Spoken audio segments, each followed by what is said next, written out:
જય સ્વામિનારાયણ।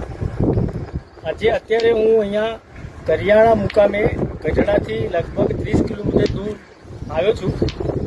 આ જગ્યાએ સ્વામિનારાયણ ભગવાન જ્યારે વિચરણ કરતા હશે ત્યારે અહીંયા આવેલા, સંધ્યા ટાઈમ થયેલો એટલે એ વખતે આરતીનો સમય થયેલો।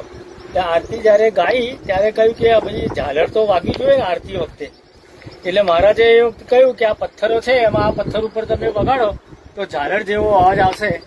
હું અત્યારે અહીંયા બીજા ઘણા બધા પથ્થરો છે, બહુ મોટા મોટા પથ્થરો છે, એટલે આ પથ્થર ઉપર જે ઝાલરીયો પથ્થર કહેવાય છે એના ઉપર હું અત્યારે આરતીને વગાડીશ ત્યારે ખ્યાલ આવશે કે એમાંથી કેવો નગારા જેવો જ અવાજ આવે છે કે ઝાલર જેવો અવાજ આવે છે।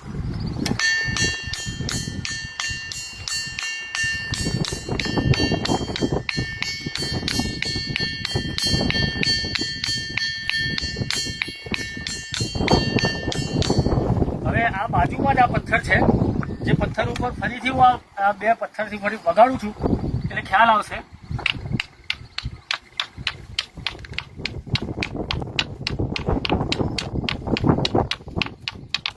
આવા બીજા ઘણા બધા આજુબાજુ પથ્થરો આવેલા છે, આ પથ્થર ઉપર હું વગાડું છું।